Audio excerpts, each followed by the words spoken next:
मैं दीपक फुलवे, रोजाना दिल्ली न्यूज़ से। इस समय हमें B4 ब्लॉक केशवपुरम में, जहां पर कार्यक्रम चल रहा है आपका विधायक आपके द्वार। अभी कुछ क्षण में हमारे बीच में स्थानीय विधायक राजेश गुप्ता जी पहुंचेंगे। हम आपको उनके दिखाएंगे कि लोगों के साथ क्या चर्चा होती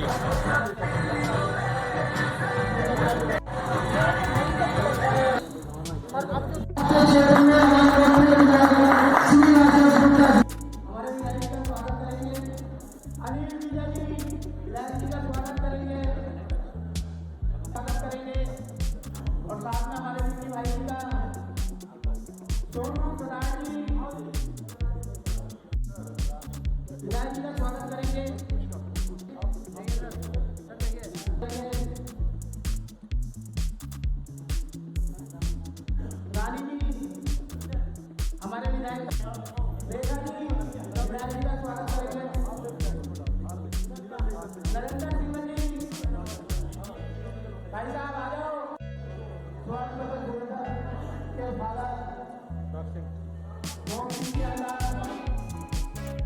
स्वागत करेंगे। हमारे वार्ड उमेश जी विधायक जी का विक्की जी का स्वागत करेंगे।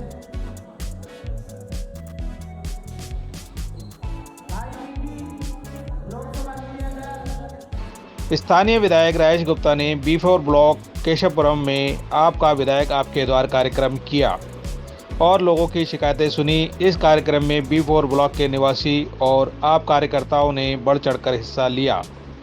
B4 के निवासियों ने विधायक को अपनी समस्याएं बताई, जिसे विधायक ने ध्यानपूर्वक सुना और बाद में उनके सवालों के जवाब दिए। हमारा पानी नहीं आता, पेड़ों जाके हमारी पार्क देखो, इतने गंदा गंद है, गलियां सड़कें जो वो भी सबसे गंदी है। गाय कुत्ते जितने हमारे B4 में है, सबसे बड़ी हमारी गोशी है, बहुत ज्यादा। थोड़ी नहीं है, अब छोटी बात को बहुत बड़ा समझो। मैं भैया जी पेड़ों के लिए हजारों बारी रह चुकी हूँ, लेकिन उससे नहीं हमारी समझ। पानी पिछली गली में हमारा पानी ठीक हुआ है, हम बोलों में थक गए, लेकिन उससे भी हमारे किसी नहीं। पानी के लिए बहुत परेशान है। तो पेड़ों की शाखाएं लोगों के घरों में घुस रही है, और नंबर 2 और ये नाली है, इसके ऊपर जाली वगैरह जो है वो भी टूटी पड़ी है। कार बार लेके जाते हैं, पहिया वगैरह उसके अंदर आ जाता है। और नंबर 3 यहाँ पर सैनिटाइजेशन बिल्कुल नहीं हो रहा। मेरे को कोरोना हो गया था, मैंने वहाँ पर MCD में कंट्रोल रूम में कंप्लेंट दर्ज कराई कि मेरे को कोरोना हो गया, मेरी बिल्डिंग में सैनिटाइज किया जाए, कोई काम नहीं हुआ। नंबर नहीं था मेरे पास, कंप्लेंट नंबर नहीं था, उसके बावजूद भी कुछ नहीं हुआ। तो ये है सर, यहाँ पर छोटी छोटी बातों पर ध्यान दिया जाए। शाखा एक पारा का कोई मेंटेन ढंग से नहीं हो रहा। ये सामने जो पारा का जिसको मॉर्निंग वॉक वगैरह करते हैं, हाल बड़ी बड़ी हो रही है, कोई मेंटेन नहीं हो रहा। और जहाँ आप देखेंगे जो पेड़ है उसकी शाखाएं लोगों के घरों के अंदर जा रही है। लोग सी के बाद D और E बना करके उसको सेपरेट बेच रहे हैं, जिसमें कि कुछ बैड एलिमेंट्स जो ना हमारी कॉलोनी के अंदर घुसते जा रहे हैं। एक तो सबसे बड़ी समस्या ये है। दूसरी बात ये है कि आप B4 के अंदर घूम के देखेंगे तो जितने भी केबल्स की तारों का जो प्रोविज़न है वो बहुत गंदा है। हम अपने घर के अंदर कपड़े भी नहीं सुखा सकते, ये हाल है। और पेड़ों की छटाई का ये हाल है कि पेड़ों की टहनियाँ हमारे घर में घुसी हुई हैं। कीड़े मकोड़े मच्छर, आप जाके मेरे घर में देख सकते हैं, मैं दिखा सकता हूँ आपको क्या बुरा हाल है।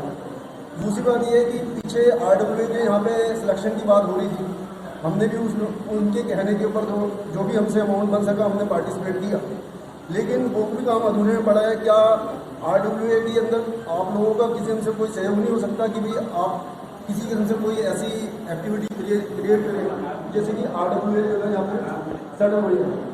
क्योंकि RWA जब तक सेटल नहीं होगी जब तक यहाँ पर कॉलोनी का विकास नहीं होगा। जब B4 और B3 के अंदर कितने दिन का रास्ता है, हार्डली आपका 200-400 मीटर का फर्क होगा।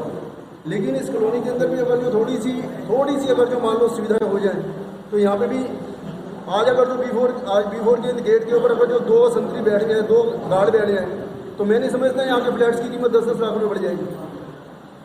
तो आप अगर जो RWA का कहीं गठन नहीं हो रहा तो आप भी इसके अंदर कुछ थोड़ा सा रोल प्ले कीजिए।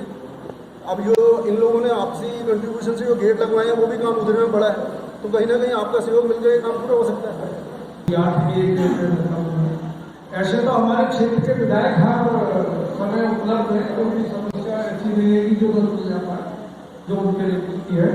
उसके अलावा इनके पास गुप्ता जी और मास्टर जी जैसे लोग हम काम कर रहे थे, लेकिन मेरी कुछ समस्या ऐसी है, जो हमारा जो C8 का गेट लगा हुआ है, उस गेट पर उस चौराहे के ऊपर जहाँ गुरुद्वारा और मंदिर है, सबसे ज्यादा चैन खींचने की और उसकी घटनाएं होती है।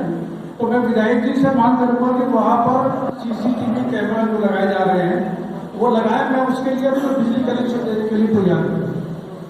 नंबर 1। नंबर 2, गुरुद्वारे के सामने 3 के जो पार्क है, वो पार्क एक दफे आप जाके तो बिना किसी सूचना के देखिएगा कितना गंदा पड़ा हुआ है। उसकी सफाई की उचित व्यवस्था होनी चाहिए। तो 2 ही चीज मेरी ऐसी है कि जो आप लेवल पर उठ सकती है। अपने विधायक राजेश गुप्ता जी का दिल से स्वागत करता हूँ। मेरी छोटी सी और सबसे बड़ी कंप्लेंट ये है कि B4 में जितनी भी सॉफ्ट है, जहाँ पे पाइप वगैरह है, सबके पाइप टूटे हुए हैं, जिसके कारण सभी के फ्लैटों में सीलन आई हुई है।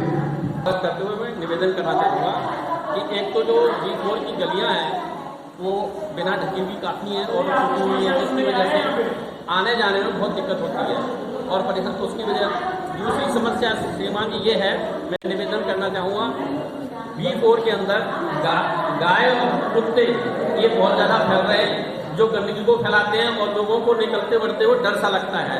कृपया उन पर ध्यान दिया जाए। तीसरी समस्या में निवेदन करूंगा तीसरी समस्या में ताकि यूज मैक्सिमम की जा सके। वेस्ट करना मुझे भी अच्छा नहीं लगा, जिसके लिए आपसे निवेदन करूंगा इसका ध्यान दिया जाए। बस थैंक यू सर। स्वागत है और मैं मंगल माली बिहार से हैं। आप इलेक्शन के टाइम में जब डिप्टी कमिश्नर मिले थे हमारे से, तो मैंने बोला कि बिहार जी अकेले मत कीजिए, अभियान है बहुत पहले इलेक्शन के टाइम में। तो यहाँ भी सर सफाई का तो बहुत ही करते हैं, कूड़े वाले सफाई करके चले जाते हैं और वही कूड़ा पड़ाता और भीगते रहता है बारिश में। और गलिया की समस्या तो है, ये सारे लोग इसके टिकट कर चुके हैं। तो यही समस्या है कि इसकी समस्या का समाधान किया जाए। भारत से हूँ और हमारे विधायक जी वैसे तो हमारे लिए 24 घंटे अवेलेबल हैं, जब भी इनको फोन करो मिल जाते हैं। और इन्हें अपना कह रहे हैं कि मेरा जहाँ तक ख्याल है केशवपुरम B2 से स्टार्ट किया है और इनकी टीम भी बहुत अच्छी है, जैसे नीतू सिंह जी इनके साथ जुड़ी हुई है। आधी से ऊपर समस्या तो हमारी नीतू सिंह जी पूरी कर देती है। तो मेरी से विधायक जी से एक ही रिक्वेस्ट है, जो इस वक्त हमारी बर्निंग प्रॉब्लम है कि हमारे पीछे जो एरिया है वो सारा झुग्गी झोंपड़ी से कनेक्ट हो है, तो वहाँ पे है ना थेफ्ट ज़्यादा है। तो मेरी विधायक जी से 2 जो इमीडिएट नीड है मेरे लिए, एक तो बाउंड्री वॉल रेज कर दी जाए और उसके ऊपर है ना उसके ऊपर बाढ़ वायर लगा दी जाए। दूसरा फिर 3-4 हाई मास्ट लाइट चाहिए, जिससे कि हमारे यहाँ जो सिक्योरिटी प्रॉब्लम है वो इमीडिएटली खत्म हो जाए। इस कंटेक्स्ट में मैं एक लेटर भी लेके आया हूँ। आपकी गवर्नमेंट ने हमारे ब्लॉक में CCTV लगाए थे, सब लगे हुए हैं ठीक लोकेशंस पे, जहाँ जहाँ जरूरत थी उनकी। हम चाहते हैं वो जल्दी से जल्दी चालू हो जाए। उनका जो भी लॉगिन पासवर्ड वगैरह है वो हमें पता लगे, जिससे हम उसको यूज कर सकें। सर्विलेंस के लिए उसको हम यूज करना चाहेंगे, नजर रखें कि भाई कोई इस तरह की घटनाएं ना हो जाए। और दूसरा जो बाउंड्री वाल है, हमने देखा है बीच में कुछ ब्रीच हुआ है, कुछ अनसोशल एलिमेंट्स कूद करके अंदर आ गए हैं। मेरा रिक्वेस्ट है आपसे कि उस बाउंड्री वाल को चारों तरफ से थोड़ा सा ऊंचा बनाया जाए, उसमें फेंसिंग वायरिंग वगैरह को की जाए, जिससे वो इस तरह का कोई हरकत ना कर सके। बस ये 2 मेन चीज़ें हैं। अब एक तीसरी चीज़ मेरी रिक्वेस्ट है सर, जो भी अंदर की रोड है, सर्विस लेन है, वो दोबारा से कारपेटिंग मांग रही है। काफ़ी समय हो गया उनको, काफ़ी ज़्यादा उनके अंदर गड्ढे वगैरह और चीज़ें हैं, उस पर ध्यान दें। धन्यवाद। भारत माता की, भारत माता की, इंकलाब। आप सभी B4 निवासियों को आप लोगों ने बहुत सारी चीजें बताई। लगभग आप ये मान के चलिएगा कि उन चीजों के बारे में मैं जानता नहीं, क्योंकि लगातार आप लोगों के बीच में रहता हूं और शायद ही कोई दिन ऐसा जाता हो कि मेरा कोई क्षेत्र जिसमें मैं नहीं जाता। मैं आज सॉरी 2:30 बजे तक केशवपुरम में था, मैं कल भी केशवपुरम में था, मैं परसों भी केशवपुरम में था। मैं कभी लाल साई मंदिर में आपको दिखाई दूंगा, उस हफ्ते में 2 बार आ चुका हूँ। तो आज के प्रोग्राम आपने जो नाम सुना, आपका विधायक आपका द्वार, उसका मतलब यही है कि पहले खुद आपके पास जाए अपने बिना इलेक्शन के। मेरे इलेक्शन नहीं है आसपास दूर दूर तक, 3.5 साल पड़े इलेक्शन। 3.5 साल एक बहुत लंबा समय है, अभी तो 1.5 ही हुआ है, मतलब 3.5 रहे हैं। लेकिन आपके बीच में इसलिए ताकि जो आपके दिल की खुशियां हैं, दुख है, वो आप उससे शेयर कर सको। आपने मुझे चुना है बड़ी उम्मीदों के साथ में, विश्वास के साथ में कि जो हमारी तकलीफें हैं वो ये प्रैक्टिस सुनेगा और उसका हल निकालेगा। मेरी जो लगातार की कोशिश है, जो सुबह 5 बजे की मैंने अपनी रोज की क्रिया चालू करी हुई है, जो दिनचर्या है मेरी, इसीलिए ये है ताकि लोगों से मैं उस वक्त मिल पाऊँ जब मोटे तौर पर चीजों की तकलीफ होती है, जैसे पानी की हो गई, कहीं कोई सीवर की हो गई, तो वो चीजें बहुत अच्छी तरीके से बाहर निकल के आ जाती है।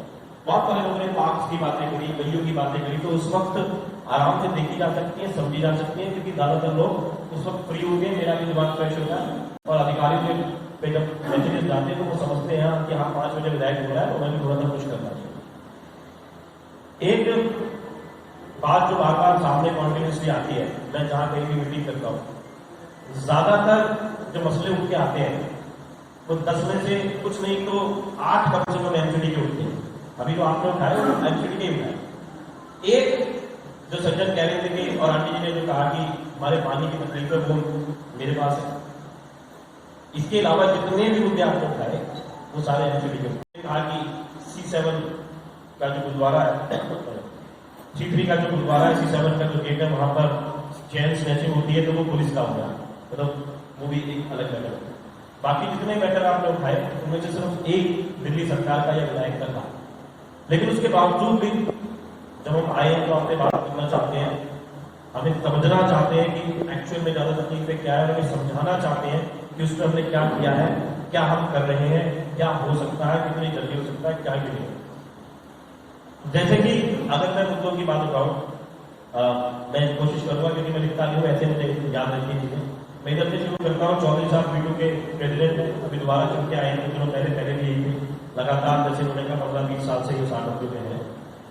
इन्होंने जिस दीवार को ऊंचा करने का नाम कहा वो एमसीडी की भी दीवार है, वो दिल्ली सरकार से कोई नहीं, उसमें दीवार को ऊंचा करने में और जो उसमें वायरिंग जिसकी उन्होंने बात करी वो एमसीडी ही करेगी, लेकिन उसमें मैं इनकी मदद ऐसे कर सकता हूँ कि मैं उसमें फंड्स दे सकता हूँ, एमएलए फंड जिसे कहते हैं, तो मैं वो फंड लेकिन दूंगा एमसीडी को ही, और कोई चारा नहीं है। ऐसा नहीं है कि मैं अपने चाचे के लड़के को कहता हूँ तो दीवार बना दो, पूरी दीवार कहीं के खड्डे आ गए थे और हालात उसके ठीक हुए। ऐसे ही केशवपुरम के बहुत सारे एमसीडी रोड मैंने बनाए, जैसे C7 का मेन मार्केट वाला रोड, जो बिल्कुल मेन मार्केट है, C7 की मार्केट, A1 की मार्केट, A1 A2 के बीच का रोड, C8 वाला रोड, ये जितने भी रोड्स मैं आपको बता रहा हूँ ये मेरे नहीं थे, ये दिल्ली सरकार के हाथ में नहीं आते, एमसीडी के पास आते हैं, लेकिन मैंने फंड्स दे देके इनको एमसीडी को फंड्स दिया और एमसीडी से मैंने इन सड़कों को बनवाया। बहुत सारी चीजें हैं, आप देखना, आप अभी शाम को आप देखो स्कूटर में बैठ जाओ, घूमना मिल जाएगा, बहुत अच्छा है। आप लाइट जरूर देखना कि कितनी हाई मार्क्स लाइट आपको चाहिए, बिल्कुल चौक में जैसे केशवपुरम शुरू होता है सकता है, हाई मार्क्स लाइट इस यहाँ की शुरुआत से लेकर आप चलते जाओगे तो आपको लाइट दिखती चली जाएगी पीडब्ल्यूडी के रूल्स में। तो सबसे ज्यादा पूरी दिल्ली के अंदर सबसे ज्यादा मोहल्ला क्लिनिक्स वलीपुर विधानसभा में 8 है, और यकीन मानिएगा 2-3 ऐसे थे जो मैंने बनाई नहीं कि पब्लिक की ये चाहत थी कि ऑलरेडी यहाँ पर है तो आप यहाँ रहने के लिए कुछ और चीजों की डिमांड कर ली तो मैंने रोक दिया, लेकिन आज सबसे ज्यादा हमारे पास में है, जिसमें केशवपुरम के अंदर 3 है।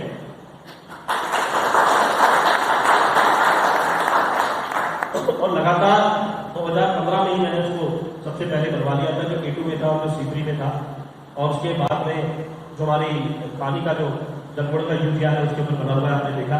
इसके अलावा 2 डिस्पेंसरीज लगातार चल रही है C7 की, B4 की, जिन्हें हम पॉलिटेक्निक में तब्दील कर रहे हैं। आपने देखा होगा, आप गेट भी देखेंगे तो कोठी में भी ऐसा गेट नहीं लगता जैसा गेट उसके अंदर स्टील का लग रहा है, आप जाके जरूर देखिएगा। पूरी दिल्ली में जो सबसे ज्यादा वैक्सीनेशन हुई है, हिंदुस्तान में जो हुई है वो दिल्ली में हुई है, और दिल्ली में आपके यहाँ पर हुई है सबसे ज्यादा वैक्सीनेशन,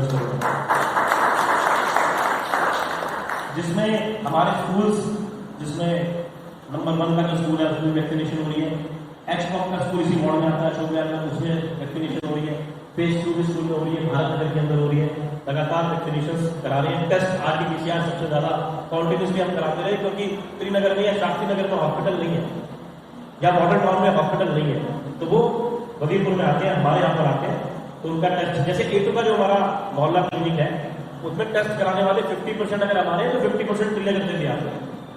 ये मैंने हाथ खड़े करके उनसे पूछवाया है। जब मैं आता हूँ, अभी मैं एवन में एक दिन गया था तो मैंने वैक्सीनेशन ड्राइव पूछा था कि कौन कहाँ से आया। तो लोग यहाँ पे दूर से भी आते हैं क्योंकि गाड़ी खड़ी करके आसान है, काम अच्छा हो रहा है, वॉलंटियर्स बहुत अच्छा काम करते हैं। जबकि बहुत लिमिटेड वैक्सीन मिलती थी शुरू में, बहुत दिक्कत होती थी, बहुत दिक्कत। लेकिन उसके बावजूद भी हमने मैक्सिमम वैक्सीन लगाई और उसके लिए मैं जितना आप लोगों का, अपने वॉलंटियर्स का धन्यवाद करता हूँ। मेरे ख्याल से वो बहुत ही कम है। दीपचंद बंधु अस्पताल, जिसकी अभी मैंने बात करी, जो आसपास के अस्पतालों में भगवान न करे आपको कभी जाना पड़ा, लेकिन दिल्ली के सबसे साफ सुथरे अस्पतालों में वो कॉन्टिन्यूसली रहा है। और उसकी अच्छाई ये थी कि 200 बेड का हॉस्पिटल हमने 350 बेड में कोरोना में चलाया था। पहले भी एक बहुत बड़ी एनजीओ ने उसके बारे में लिखा था कि ये कोई 5 स्टार होटल नहीं है सफाई के मामले में, ये दिल्ली का एक सरकारी अस्पताल है। इतनी तारीफ उसकी करी थी। और अभी बैंक ऑफ अमेरिका, जो अमेरिका का सबसे बड़ा बैंक है, उसने कुछ हॉस्पिटल्स को चुना जो 10 जिन्होंने कोरोना में काम करा। तो ऐसे 35 ऑक्सीजन कॉन्सेंट्रेटर उन्होंने दीपचंद बंधु अस्पताल को दिए। बात यह है कि हमें उसकी जरूरत नहीं थी क्योंकि ऑलरेडी सरकार 3 ऑक्सीजन कॉन्सेंट्रेटर प्लांट वहां पे लगा चुकी है कि भगवान ना करे 4-5 लहर जिसकी लहर की सुनते हैं वो आएगी नहीं। वैसे मेरा मानना है बहुत तक पूजा पाठ वाले आते हैं, मुझे लगता नहीं बहुत कष्ट हमने सहली है कि अब आएगी। लेकिन उसके बावजूद भी अगर आती है तो हम पूरी तरीके से तैयार हैं। हमारा अपना ऑक्सीजन कॉन्सेंट्रेटर प्लांट वहां पे 3 है, तो इसलिए हमें कोई दिक्कत आएगी नहीं। डॉक्टर साहब बैठे, आप उनसे सब वेरीफाई कर सकते हो और जाके देख सकते हैं। ऐसी कोई चीजें जो मैं आपको बता रहा हूँ वो चीजें नहीं है कि मैं आपको तालिबान ले रहा हूँ या अफगानिस्तान ले रहा हूँ या 5000 साल पहले की चीजें दिखाऊँ। जो चीजें मैं आपको दिखा रहा हूँ आपको दिखाई देगी। अगर मैं आपसे कहता हूँ कि नंबर 1 का स्कूल या टाइप का जो जहाँ पे बच्चियां पढ़ती है सेंटर, उसमें दीवारें कैसी थी अगर आपने ध्यान दिया हो तो आज उसके अंदर सब में ताला लग गया है। उसके साथ में मेरा स्कूल है सरकारी, जो भीतरी से अगर आप निकले तो देखिए कैसी उसकी हालत थी। आज सब में ताला लगा हुआ है, उसके अंदर कमरे बन रहे हैं। इतना अच्छा उस स्कूल को बना दिया गया है, वो आपको दिखाई देगा। C4 में आप जाएंगे दोनों स्कूल में, उसके सामने एमपी का भी स्कूल है, आप उसको भी देखना। और दिल्ली सरकार वाले जो स्कूल अरविंद केजरीवाल जी ने बनाई है, मनीष सिसोदिया ने बनाई है, जिसे मैं देखता हूँ, आपको जरूर देखता हूँ। विशाल खानदान का लड़का जिसके अखबारों में लगातार आया, वो हमारे यहाँ के क्रिस्टो के स्कूल में पढ़ता है। उसके जूते नहीं थे, लेकिन आज वो हुसैन बोल्ट के साथ में फोटो डालता है, वहां ट्रेनिंग कर रहा है और फिर 100 मीटर के सारे रिकॉर्ड तोड़े हमारे यहाँ। 95% रिजल्ट, 85% रिजल्ट, 75% रिजल्ट, इतना भी उतना मुश्किल हो जाता था। पिछले साल आपने देखा 98.5 था प्राइवेट स्कूल से ज्यादा। और कई प्राइवेट स्कूल से, केशवपुरम में प्राइवेट स्कूल सब ऐसा नहीं है, एक ही है, 2 है सॉरी, एक भीतरी में केशवपुरम में है त्यागी पब्लिक स्कूल और एक माता श्रीदेवी पब्लिक स्कूल है जहाँ A1 से शुरू होता है, A2 से। मैं ज्यादा स्कूल्स के बारे में नहीं कहना चाहता प्राइवेट के बारे में, क्योंकि मुझे मैं तो खुद ही पढ़ा हुआ त्यागी पब्लिक स्कूल में आते के यहाँ पे पूरी जिंदगी में पढ़ा हूँ। लेकिन फिर भी अगर आप सरकारी स्कूल को देखेंगे तो आज आपको कहीं वो कम नहीं दिखाई देगी, उनसे बहुत आगे ही दिखाई देगी, कई चीजें बहुत ज्यादा देगी। स्कूल की बात कर ली, हॉस्पिटल्स की आप सबको पता है कि सारी दवाइयाँ पूरी मिलती है। एक भाई साहब बता रहे थे कि वहाँ पे कुछ दवाइयाँ ऐसी हैं जो एक्सपायर होने वाली होती है। इस बात पर ध्यान दीजिएगा, एक्सपायर नहीं देते, एक्सपायर होने वाली होती है, क्योंकि वो जनरिक दवाइयाँ होती है। और मैं फिर डॉक्टर साहब से भी डिस्कस कर दूंगा, क्योंकि ये देखते रहे इन चीज़ों को किस तरीके से क्या वजह है कि वो इतना हो सकता है कि जानबूझ के वजह नहीं होती, ज़्यादा टाइम पर उन्हें ना। अच्छा ठीक है। और डॉक्टर साहब, डॉक्टर गुलामी जी भी हमारे साथ में, जिनका डेंटिस्ट है, जो हमारे यहाँ पर C4 में जिनका क्लिनिक है, तो वो कह रहे मैं भी जवाब दे दूंगा। उसका कोई पर्टिकुलर रीजन हो सकता है ना, नहीं होगा तो मुझे ठीक करा देंगे। उसको कोई केजरीवाल जी ने बनाया था 2015 की सरकार के आने के बाद। उस स्कूल की कुल लागत थी 350 करोड़ रुपए और उसको बना दिया फ्री दे रहे हैं। जो आप पॉलिक्लिनिक में, मोहल्ला क्लिनिक में, जो अस्पताल में जो दवाइयाँ फ्री दे रहे हो, वो सारी की सारी दवाइयों का खर्चा साल भर का है 100 करोड़। एक पुल से निकाल दिए पूरी दिल्ली। ये उनके ईमानदारी राजनीति में जो बदलाव है। बहुत सारे लोग मुझे कहते हैं सर आरएनए में तो दवाई भी नहीं मिल रही। वीडियो लाइक करें, चैनल सब्सक्राइब करें और नोटिफिकेशन बेल को भी दबाएं ताकि लोड किया हर वीडियो आप तक पहुंचे। धन्यवाद।